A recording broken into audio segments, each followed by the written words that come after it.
मनुष्य का स्वभाव है कि वो स्वयं को, अपने परिवार को, अपनी संतानों को अधिकतम सुख प्राप्त हो ऐसी इच्छा रखता है। इसी कारण से हम सदा श्रम और कष्ट से अंतर रखते हैं, विश्राम और सुविधाओं को बढ़ाने का प्रयास करते हैं। स्वयं अपने जीवन का विचार कीजिए, क्या ये सत्य नहीं कि हम अपनी संतानों के लिए सदा ही विश्राम और सुविधा का आयोजन करते हैं? पर क्या कभी सोचा है केवल विश्राम से क्या लाभ प्राप्त होता है? केवल सुख और सुविधा जिन्हें प्राप्त हो उनका जीवन कैसा होता है? शरीर जब श्रम करता है तो अधिक स्वस्थ बनता है। बुद्धि भी जब कठिन चुनौतियों का सामना करती है तो अधिक तेजस्वी बनती है। ये हम सबका अनुभव है, पर हम शायद ये भूल जाते हैं कि मन और आत्मा को जब कठिनाइयां प्राप्त होती हैं तब वे भी अधिक बलवान होती हैं। अर्थात जब भी हम अपनी संतानों को श्रम और दुख से दूर रखने का प्रयास करते हैं, क्या वास्तव में उनके सुख का मार्ग बंद नहीं कर देते? स्वयं विचार कीजिए।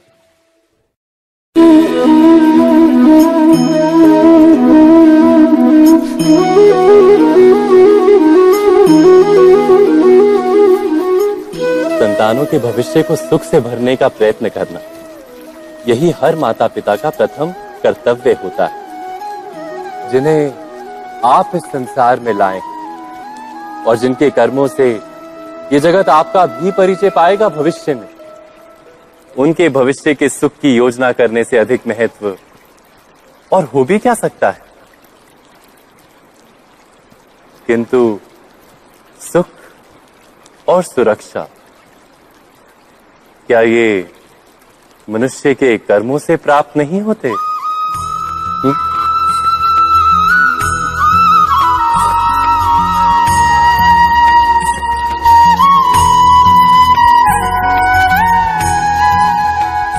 माता पिता के दिए हुए अच्छे या बुरे संस्कार, उनकी दी हुई योग्य अथवा अयोग्य शिक्षा, क्या आज के सारे कर्मों का मूल नहीं? संस्कार और शिक्षा से बनता है मनुष्य का चरित्र। अर्थात माता पिता अपनी संतानों का जैसा चरित्र बनाते हैं, ऐसा ही बनता है उनका भविष्य। किंतु फिर भी अधिकतर माता पिता अपनी संतानों का भविष्य सुरक्षित करने की चिंता में उनका चरित्र निर्माण का कार्य भूल ही जाते हैं। वस्तुतः जो माता पिता अपनी संतानों के भविष्य की चिंता करते हैं, उनकी संतानों को कोई लाभ नहीं होता। किंतु जो माता पिता अपने संतानों के भविष्य की नहीं, उनके चरित्र का निर्माण करते हैं, उन संतानों की प्रशस्ति समस्त संसार करता है। स्वयं विचार कीजिए।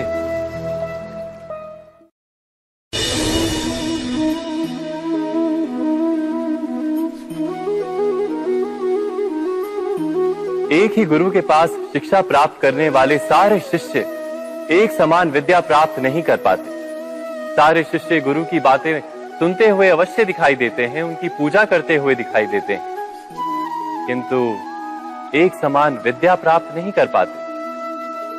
क्या कभी विचार किया है ऐसा क्यों होता है? सत्य तो यह है कि विद्या प्राप्त ना कर पाने वाले शिष्य समर्पण का दिखावा तो करते हैं, किंतु समर्पण का वास्तविक अर्थ नहीं समझ पाते। गुरु के चरणों में फूल चढ़ाने से अथवा गुरु का आदेश मानने मात्र से क्या समर्पण सिद्ध होता है? नहीं। समर्पण का वास्तविक अर्थ है जब गुरु के प्रति मन में कोई संदेह ना रहे, गुरु के मुख से आदेश निकले उससे पूर्व शिष्य उस कार्य को पूरा कर दे। गुरु के विचारों के साथ शिष्य के विचार एक हो जाए। शिष्य जब तक अपने गुरु में ब्रह्मा विष्णु महेश इनके रूप ना देख ले, तब तक उसका समर्पण सत्य नहीं। वास्तव में समर्पण किसी कार्य का नाम नहीं, समर्पण तो हृदय की भावना और मन की स्थिति का नाम है। अर्थात हमारे अज्ञान में क्या दोष केवल हमारे मन का नहीं? स्वयं विचार कीजिए।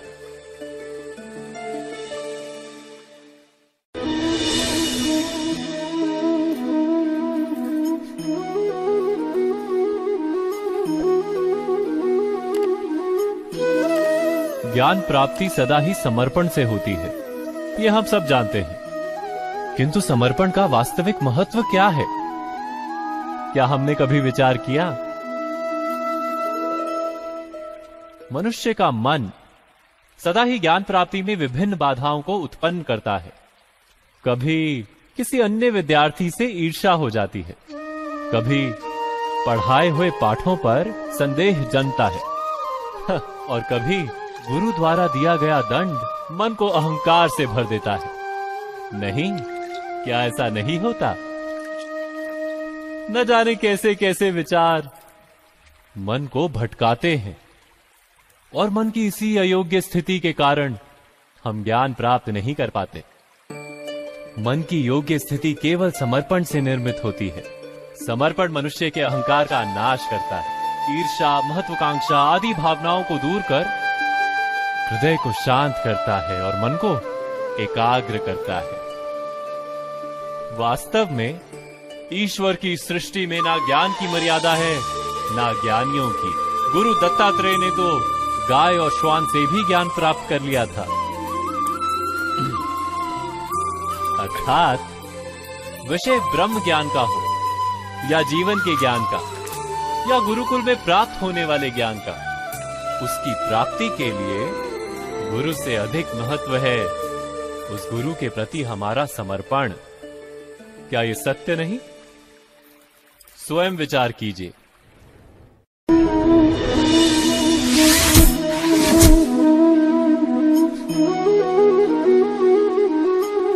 श्रेष्ठता का क्या अर्थ है? श्रेष्ठता का अर्थ है दूसरों से अधिक ज्ञान प्राप्त करना।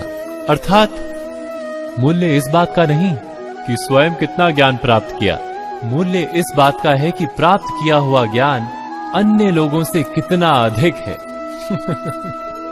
अर्थात श्रेष्ठता की इच्छा ज्ञान प्राप्ति को भी एक स्पर्धा बना देती है। और स्पर्धा में विजय अंतिम कब होती है?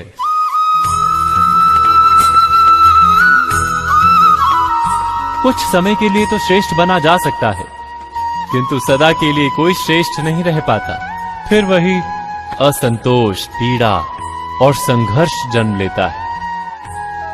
किंतु श्रेष्ठ बनने के बदले यदि उत्तम बनने का प्रयत्न करें तो क्या होगा?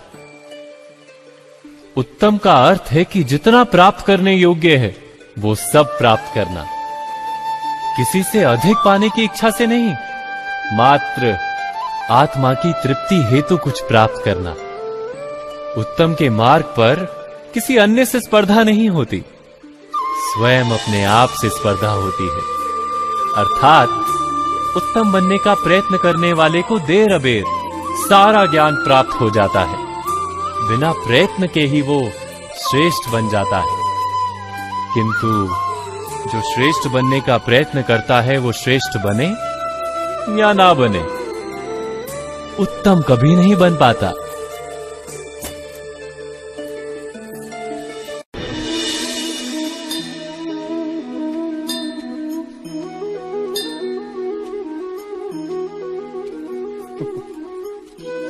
जब जब मनुष्य के सामने कोई विकट स्थिति आती है तो मनुष्य ईश्वर से प्रार्थना करता है, ईश्वर के समक्ष याचना करता है कि वो स्थिति से उभरे। किंतु इस प्रार्थना का वास्तविक रूप क्या है? क्या ये हमने कभी विचार किया है?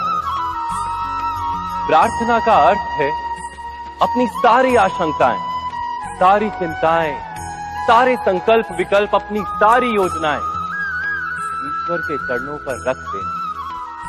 अर्थात अपने कर्म का फल क्या होगा इसकी चिंता ना करके धर्म के अनुरूप कर्म करना, ईश्वर की योजना को अपनी नियति मानना, यही प्रार्थना है ना। किंतु ईश्वर की योजना को समझ पाना क्या संभव है? वो योजना तो हमारे कार्यों के परिणाम के रूप में प्रकट होती है सदा ही, किंतु यदि कोई कर्मों का ही त्याग कर दे, क्या वो प्रार्थना है? वास्तव में कर्म ही जीवन और फल के प्रति मोह ना रखना ही सच्ची प्रार्थना। जो प्रार्थना कर्म में बाधा बन जाए, मनुष्य को कार्य ही ना करने दे, वो प्रार्थना है या पराजय? स्वयं विचार कीजिए।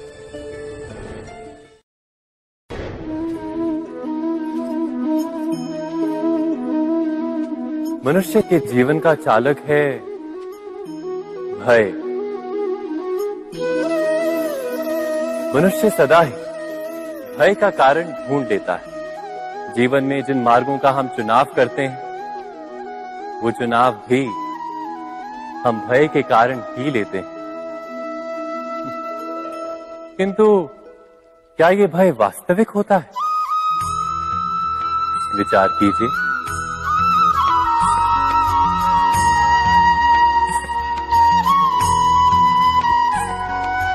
भय का अर्थ है आने वाले समय में विपत्ति की कल्पना। किंतु समय का स्वामी कौन? ना तो हम समय के स्वामी हैं, ना हमारे शत्रु या प्रतिस्पर्धी। समय तो ईश्वर के अधीन चलता है। तो क्या यदि कोई आपको हानि पहुंचाने के लिए केवल योजना बनाता है, वो वास्तव में आपको हानि पहुंचा सकता है? नहीं। किंतु भय से भरा हुआ हृदय हमें अधिक हानि पहुंचाता है। क्या ये सत्य नहीं?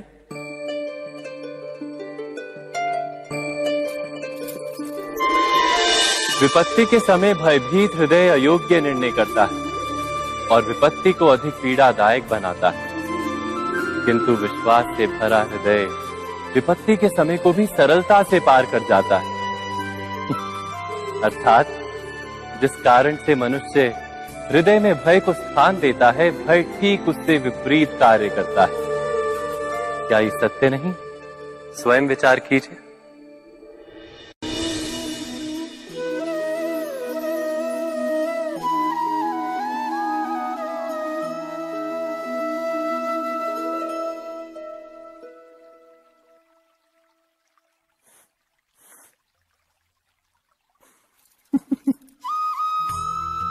जीवन में आने वाले संघर्षों के लिए जब मनुष्य स्वयं को योग्य नहीं मानता, जब उसे अपने ही बल पर विश्वास नहीं रहता, तब वो सद्गुणों को त्याग कर दुर्गुणों को अपनाता है। वस्तुतः मनुष्य के जीवन में दुर्जनता जन्म ही तब लेती है जब उसके अंतर में आत्मविश्वास नहीं होता। आत्मविश्वास ही अच्छाई को धारण करता है। ये आत्मविश्वास है क्या?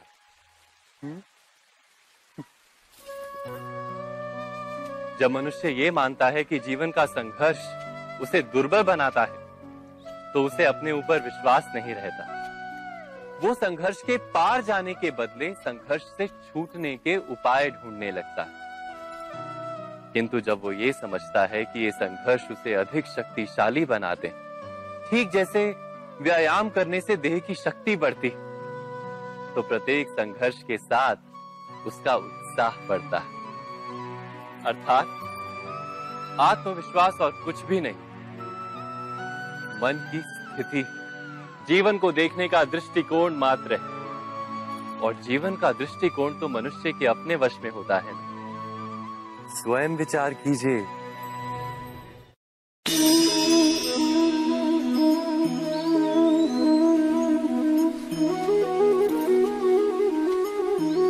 जब अपने किसी अच्छे कार्य के उत्तर में दुख प्राप्त होता है अथवा किसी को उसके दुष्ट कार्य में सुख मिलता है, तो मन अवश्य ये विचार करता है कि अच्छा कार्य करने का, धर्म के मार्ग पर चलने का तात्पर्य क्या है। पर दुष्ट आत्मा को क्या प्राप्त होता है ये भी देखिए। दुष्टता करने वाला हृदय सदा चंचल रहता है, अकुलाता रहता है। मन में सदा नए नए संघर्ष उत्पन्न होते हैं। अविश्वास उसे जीवन भर दौड़ाता है। क्या ये सुख है? जबकि धर्म पे चलने वाले, अच्छा कार्य करने वाले, सत् चरित्र व्यक्ति का हृदय शांत रहता है। परिस्थितियां उसके जीवन के सुख में बाधा नहीं बनती। समाज में सम्मान और मन में संतोष रहता है सदा। अर्थात अच्छा बर्ताव भविष्य में किसी सुख का मार्ग नहीं। अच्छा बर्ताव स्वयं सुख, अथवा बुरा बर्ताव भविष्य में किसी दुख का मार्ग नहीं।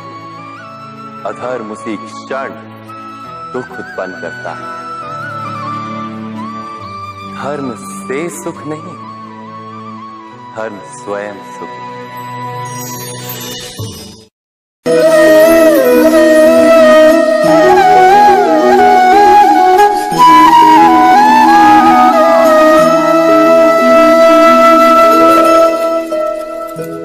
जब किसी व्यक्ति को किसी घटना में अन्याय का अनुभव होता है तो वो घटना उसके अंतर को झकझोर देती। समस्त जगत उसे अपना शत्रु प्रतीत होता है। अन्याय लगने वाली घटना जितनी बड़ी होती है, मनुष्य का हृदय भी उतना ही अधिक विरोध करता है। उस घटना के उत्तर में वो न्याय मांगता है, और ये योग्य भी है। वास्तव में समाज में किसी भी प्रकार का अन्याय व्यक्ति की आस्था और विश्वास का नाश है। किंतु ये न्याय क्या है? न्याय का अर्थ क्या है? अन्याय करने वाले को अपने कार्य पर पश्चाताप हो और अन्याय भुगतने वाले के मन में फिर से विश्वास जगे समाज के प्रति। इतना ही अर्थ है ना न्याय का। किंतु जिसके हृदय में धर्म नहीं होता, वो न्याय को छोड़कर बैर और प्रतिशोध को अपनाता है। हिंसा के बदले प्रतिहिंसा की भावना लेकर चलता है।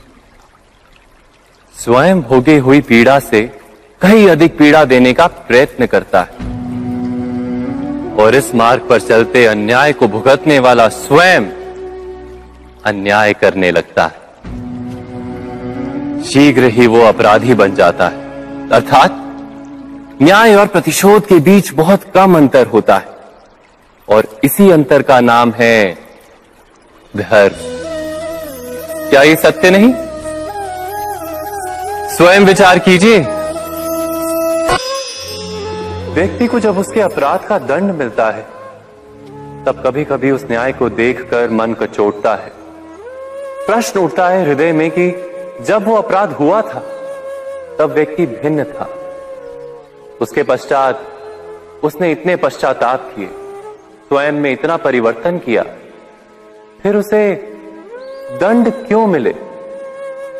पर जहां आघात होता है वहां प्रत्याघात भी होता है। जैसा कर्म वैसा फल।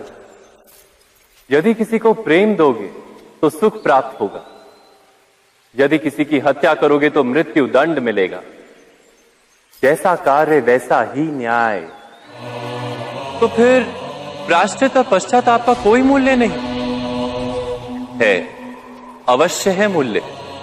प्रायश्चित और पश्चाताप मनुष्य की आत्मा को बलवान करता है। आने वाले दंड को स्वीकार करने के लिए मनुष्य को तैयार करता है। अर्थात बिना प्रायश्चित के दंड स्वीकार करने का कोई मूल्य है? स्वयं विचार कीजिए। मनुष्य के हृदय में भय का साम्राज्य रहता है सदा। कभी संपत्ति के नाश का भय, कभी अपमान का भय, कभी अपनों से छूट जाने का भय। इसीलिए भय का होना सबको स्वाभाविक ही लगता है। क्या कभी विचार किया है, जो स्थिति अथवा वस्तु भय को जन्म देती है, क्या वहीं से वास्तव में दुख आता है? नहीं, ऐसा तो कोई नियम नहीं। और सबका अनुभव तो यह बताता है कि भय धारण करने से भविष्य के दुख का निवारण नहीं होता। भय केवल आने वाले दुख की कल्पना मात्र ही है, वास्तविकता से इसका कोई संबंध नहीं है। तो क्या ये जानते हुए भी कि भय कुछ और नहीं, केवल कल्पना मात्र ही है, इससे मुक्त होकर निर्भय बन पाना क्या बहुत कठिन है? अवश्य विचार कीजिएगा।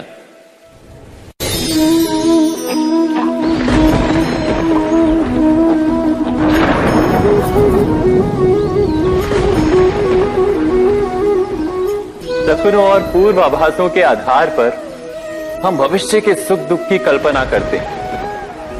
भविष्य के दुख का कारण दूर करने के लिए हम आज योजना बनाते हैं, किंतु कल के संकट को आज निर्मूल करने से हमें लाभ मिलता है या हानि पहुंचती है, ये प्रश्न हम कभी नहीं करते। सत्य तो यह है कि संकट और उसका निवारण साथ जनते हैं, व्यक्ति के लिए भी और सृष्टि के लिए भी। नहीं, आप अपने भूतकाल का स्मरण कीजिए, इतिहास को देखिए, आप तुरंत ही ये जान पाएंगे कि जब जब संकट आता है तब तब उसका निवारण करने वाली शक्ति भी जन्म लेती है। यही तो जगत का चलन है। वस्तुतः संकट ही शक्ति के जन्म का कारण है। प्रत्येक व्यक्ति जब संकट से निकलता है तो एक पद आगे बढ़ा होता है, अधिक चमकता है, आत्मविश्वास से अधिक भरा होता है, न केवल अपने लिए अपितु विश्व के लिए भी। क्या ये सत्य नहीं?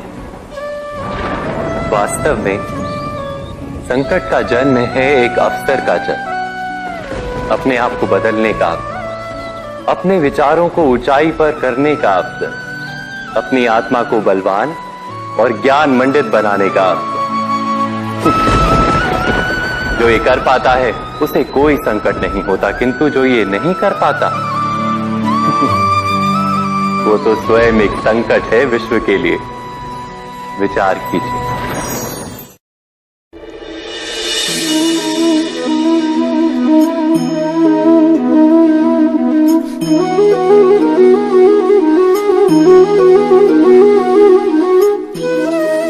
जीवन का हर क्षण निर्णय का क्षण होता है। प्रत्येक पद पर दूसरे पद के विषय में कोई निर्णय करना ही पड़ता है, और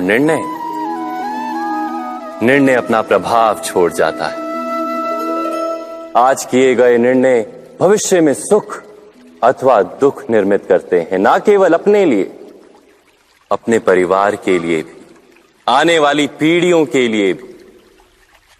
जब कोई दुविधा सामने आती है तो मन व्याकुल हो जाता है, अनिश्चय से भर जाता है। निर्णय का वो क्षण युद्ध बन जाता है और मन बन जाता है युद्ध भूमि। अधिकतर निर्णय हम दुविधा का उपाय करने के लिए नहीं, केवल मन को शांत करने के लिए लेते हैं। पर क्या कोई दौड़ते हुए भोजन कर सकता है? नहीं। तो क्या युद्ध से जूझता हुआ मन कोई योग्य निर्णय ले पाएगा? वास्तव में शांत मन से जब कोई निर्णय करता है तो अपने लिए सुखद भविष्य बनाता है, किंतु अपने मन को शांत करने के लिए जब कोई निर्णय करता है तो वो व्यक्ति भविष्य में अपने लिए कांटों भरा वृक्ष लगाता है। स्वयं विचार कीजिएगा।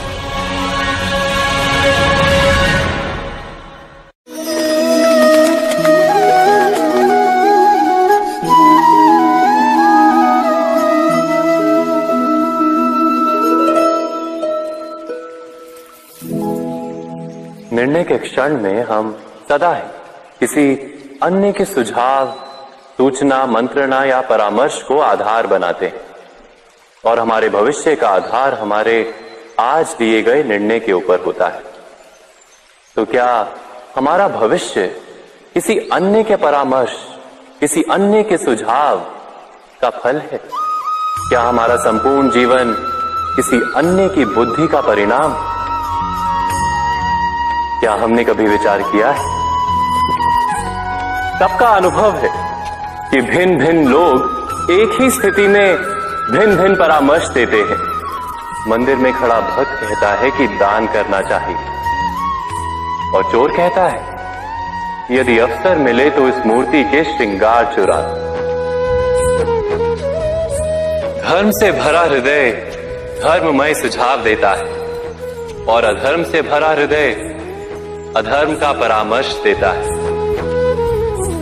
धर्ममय सुझाव का स्वीकार ही मनुष्य को सुख की ओर ले जाता है, किंतु ऐसे परामर्श का स्वीकार करना तभी संभव होता है जब हृदय में धर्म हो।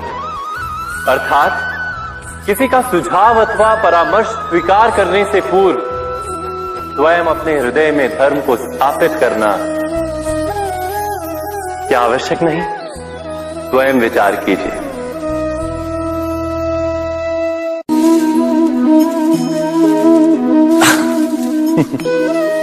मनुष्य के सारे संबंधों का आधार है अपेक्षा।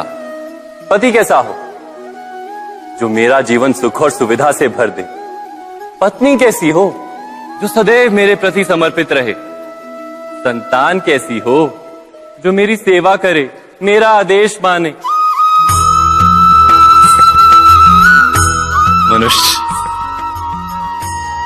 मनुष्य उसी को प्रेम भी कर पाता है जो उसकी अपेक्षा पूर्ण करता है, और अपेक्षा की तो नियति है भंग होना। कैसे? क्योंकि अपेक्षा मनुष्य के मस्तिष्क में जन्म लेती है। कोई अन्य व्यक्ति उसकी अपेक्षाओं के बारे में जान ही नहीं पाता। पूर्ण करने की प्रामाणिक इच्छा हो तब भी कोई मनुष्य किसी की अपेक्षाओं को पूर्ण नहीं कर पाता, और वहां से जन्म लेता है संघर्ष। सारे संबंध संघर्ष में परिवर्तित हो जाते हैं। पर मनुष्य अपेक्षा को संबंध का आधार ना बनाए और स्वीकार करे केवल संबंध का आधार, तो क्या ये जीवन स्वयमेव सुख और शांति से नहीं भर जाएगा? स्वयं विचार कीजिएगा।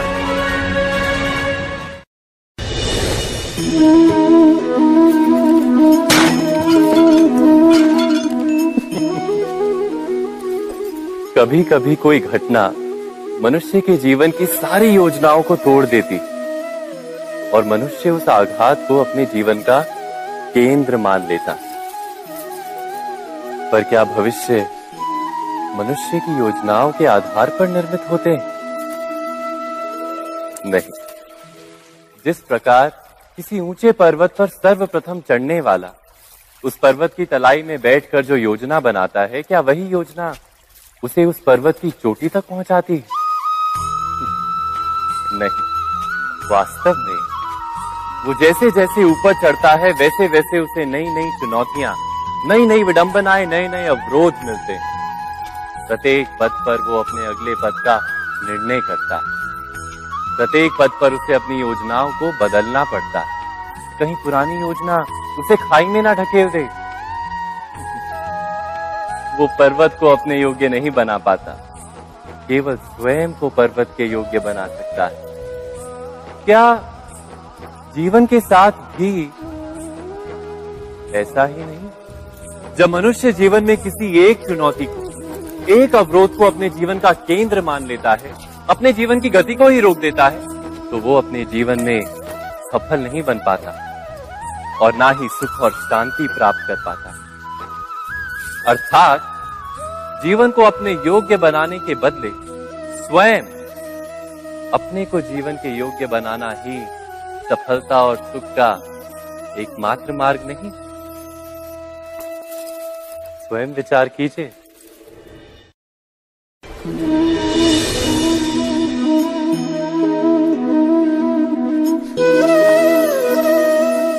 सत्ता की लालसा सबके हृदय को घेरे रहती है। प्रत्येक व्यक्ति अपना एक राष्ट्र निर्मित करने का प्रयत्न अवश्य करता है। फिर वो राष्ट्र कुरु राष्ट्र की भांति बहुत बड़ा हो या फिर अपने परिवार तक सीमित हो, वो सत्ता प्राप्त करने का प्रयास अवश्य करता है। किंतु सत्ता का वास्तविक रूप क्या है? क्या हमने कभी विचार किया है? एक मनुष्य जितने अधिक लोगों के जीवन को प्रभावित कर सके, जितने अधिक लोगों के जीवन की स्वतंत्रता पर अंकुश रख सके, उतनी ही अधिक सत्ता का अनुभव करता है वो। सत्ता का वास्तविक रूप ही है अन्य के जीवन पर स्वयं का प्रभाव। किंतु क्या वास्तविक प्रभाव प्रेम, दया, करुणा और धर्म से निर्मित नहीं होता? जब भी मनुष्य कठोरता और अधर्म से सत्ता प्राप्त करने का प्रयत्न करता है, तब वो दूसरों के हृदय में विरोध अथवा विद्रोह को जन्म देता है। और परिणाम कुछ इस प्रकार। हां, कुछ समय के लिए वो स्वयं को प्रभावी और शक्तिशाली अवश्य पाता है, किंतु वो वास्तविक सत्ता नहीं। यही कारण है कि भृगु और वशिष्ठ जैसे ऋषियों की आज भी पूजा की जाती है, रावण और हिरण्यकशिपु की नहीं। इस पर तो आप विचार अवश्य करें। सत्य कहा ना?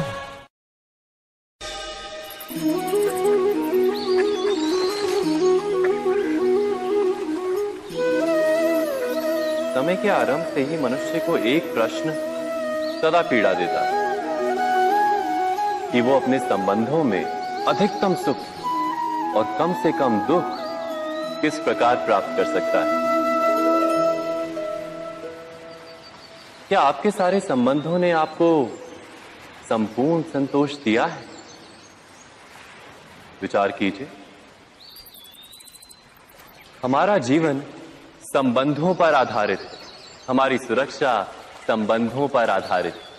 इसी कारण हमारे जीवन के सारे सुखों का आधार भी संबंध है। किंतु फिर भी हमें संबंधों में ही अधिकतर दुख क्यों प्राप्त होते हैं? सदा ही संघर्ष भी संबंधों से ही उत्पन्न क्यों हो जाते हैं? कभी विचार किया है? जब कोई व्यक्ति किसी अन्य व्यक्ति के विचार अथवा कार्य को स्वीकार नहीं करता, उसमें परिवर्तन करने का प्रयत्न करता है, तो संघर्ष जन्म लेता है। अर्थात जितना अधिक अस्वीकार उतना ही अधिक संघर्ष, और जितना अधिक स्वीकार उतना ही अधिक सुख। क्या ये वास्तविकता नहीं? यदि मनुष्य स्वयं अपनी अपेक्षाओं पर अंकुश रखे, अपने विचारों को परखे, किसी अन्य व्यक्ति में परिवर्तन करने का प्रयत्न ना कर स्वयं अपने भीतर परिवर्तन करने का प्रयास करे, तो क्या संबंधों में संतोष प्राप्त करना इतना कठिन? अर्थात क्या स्वीकार ही संबंध का वास्तविक अर्थ नहीं? स्वयं विचार कीजिए। दो व्यक्ति जब निकट आते हैं तो एक दूसरे के लिए सीमाएं और मर्यादाएं निर्मित करने का प्रयत्न अवश्य करते हैं। हम यदि सारे संबंधों पर विचार करें तो देखेंगे कि इन सारे संबंधों का आधार यही सीमाएं हैं जो हम दूसरों के लिए निर्मित करते हैं। और यदि अनजाने में भी कोई अन्य व्यक्ति इन सीमाओं को तोड़ता है तो उसी क्षण हमारा हृदय क्रोध से भर जाता है। इन सीमाओं का वास्तविक रूप क्या है? क्या हमने कभी विचार किया? सीमाओं के द्वारा हम दूसरे व्यक्ति को निर्णय करने की अनुमति नहीं देते, अपना निर्णय उस व्यक्ति पर थोपते, अर्थात किसी की स्वतंत्रता का अस्वीकार करते हैं हम। और जब स्वतंत्रता का अस्वीकार किया जाता है तो उसका हृदय दुख से भर जाता है, और जब वो सीमाओं को तोड़ता है तो हमारा हृदय क्रोध से भर जाता है। क्या ऐसा नहीं होता?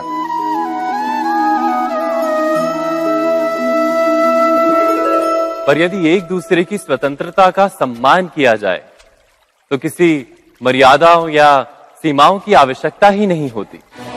अर्थात जिस प्रकार स्वीकार किसी संबंध का देह है, क्या वैसे ही स्वतंत्रता किसी संबंध की आत्मा नहीं? स्वयं विचार कीजिए।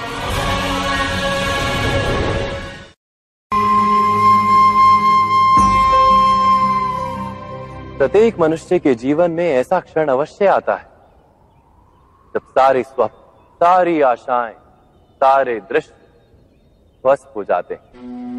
जीवन के सारे आयोजन ही बिखर जाते हैं। एक और धर्म होता है और दूसरी ओर सुख। इसी को धर्म संकट कहते हैं। जब धर्म का वहन ही संकट हो और धर्म का त्याग ही सुख हो। विचार कीजिए, कभी किसी स्वजन के विरुद्ध सत्य बोलने का अवसर प्राप्त हो जाता है, कभी ठीक दरिद्रता के समय सरलता से चोरी करने का मार्ग प्राप्त हो जाता है, कभी किसी शक्तिशाली राजनेता या राजा के कर्मचारी का अधर्म प्रकट हो जाता है। सबके जीवन में ऐसी घटना बनती ही रहती है। अधिकतर लोग ऐसे किसी क्षण को धर्म संकट के रूप में जान ही नहीं पाते। हमें किसी प्रकार के संघर्ष का अनुभव ही नहीं होता। सहजता से सुख की ओर खींचे चले जाते हैं, जैसे मक्खी गुड़ की ओर खींची चली जाती। वास्तव में धर्म संकट का क्षण ईश्वर के निकट जाने का क्षण होता है। यदि हम संघर्षों से भयभीत ना हो, सुख की ओर आकर्षित ना हो, अपने धर्म पर दृढ़ रहे, तो ईश्वर का साक्षात्कार दूर नहीं।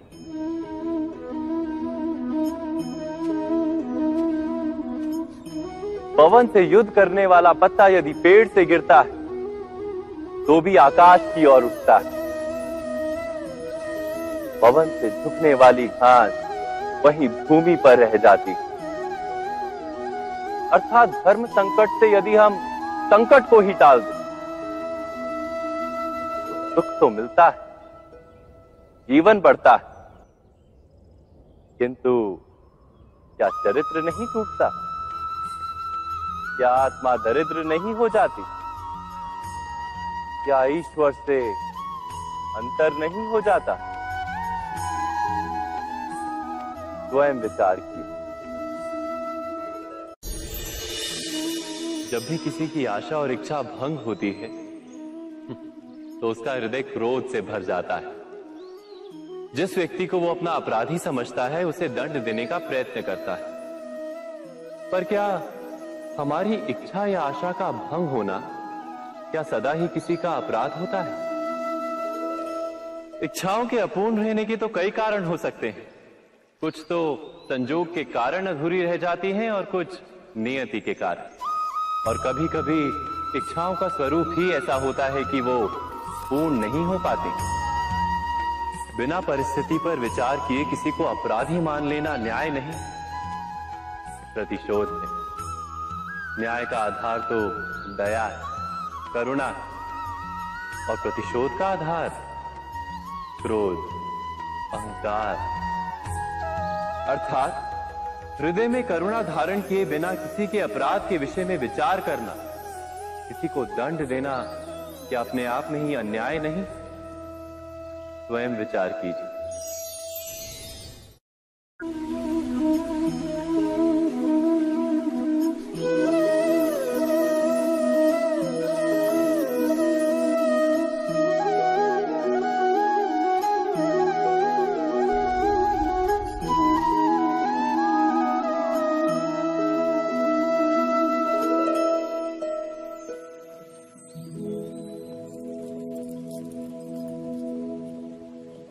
भविष्य के आधार पर सब आज का निर्णय लेना चाहते हैं।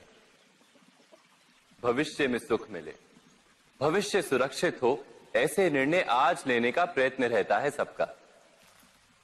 आप अपने जीवन को देखिए, क्या आपके अधिकतर निर्णय के पीछे भविष्य का विचार नहीं होता? और हो भी क्यों ना। अपने जीवन को सरल और सुखमय बनाने का प्रयत्न करने का अधिकार सबका है। पर भविष्य तो कोई नहीं जानता, केवल कल्पना ही की जा सकती है। तो जीवन के सारे महत्वपूर्ण निर्णय कल्पनाओं के आधार पर ही करते हैं हम। क्या निर्णय करने का कोई तीसरा मार्ग हो सकता है? विचार कीजिए। सारे सुखों का आधार धर्म है, और वो धर्म मनुष्य के हृदय में बसता है। तो प्रत्येक निर्णय से पूर्व स्वयं अपने हृदय से ये प्रश्न अवश्य पूछ लेना कि ये निर्णय स्वार्थ से जन्मा है या धर्म से। क्या इतना पर्याप्त नहीं? भविष्य के बदले धर्म का विचार करने से क्या भविष्य अधिक सुखपूर्ण नहीं होगा? स्वयं विचार कीजिए।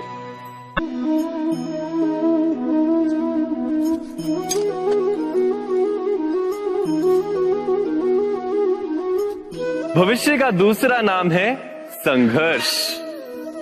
हृदय में आज इच्छा होती है और यदि पूर्ण नहीं हो पाती तो हृदय भविष्य की योजना बनाता है। भविष्य में इच्छा पूर्ण होगी ऐसी कल्पना करता रहता है, किंतु जीवन ना तो भविष्य में है ना अतीत में। जीवन तो इस क्षण का नाम, अर्थात इस क्षण का अनुभव ही जीवन का अनुभव। पर हम ये जानते हुए भी इतना सा सत्य समझ नहीं पाते। या तो हम बीते हुए समय के स्मरणों को घेर कर बैठे रहते हैं, या फिर आने वाले समय के लिए हम योजनाएं बनाते रहते हैं, और जीवन जीवन बीत जाता है। एक सत्य यदि हम हृदय में उतार लें कि ना हम भविष्य देख सकते हैं, ना ही भविष्य निर्मित कर सकते हैं, हम तो केवल धैर्य और साहस के साथ भविष्य को आलिंगन दे सकते हैं, स्वागत कर सकते हैं भविष्य का। तो क्या जीवन का हर पल जीवन से नहीं भर जाएगा? स्वयं विचार कीजिए।